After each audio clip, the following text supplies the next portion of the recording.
Welcome to the Salmon Runs YouTube. Enjoy the video.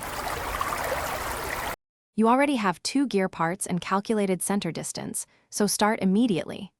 Open an assembly and insert both parts. Position their centers roughly at calculated distance. Once placed, apply concentric mates to each gear shaft, then add a coincident mate to lock axial positions. Make sure rotation axes align and that both parts are free to rotate before continuing. This avoids later interference. These first steps set the geometric foundation and control degrees of freedom for precise. Once mates are in place, create a gear mate to couple rotations.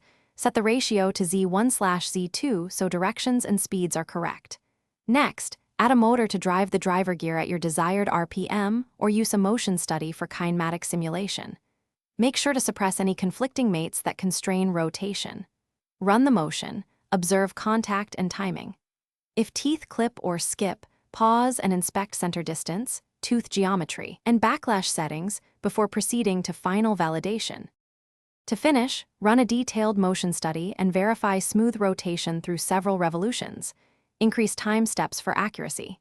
Use interference detection and collision options to catch early contact problems, and tune backlash or small center distance offsets to allow clearance.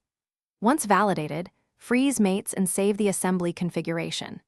If you see vibration or skipped teeth, reduce speed, simplify tooth detail to isolate the issue. Then correct geometry or mating constraints and rerun. This targeted troubleshooting quickly reveals root causes. Thanks for watching. Consider subscribing if we helped you.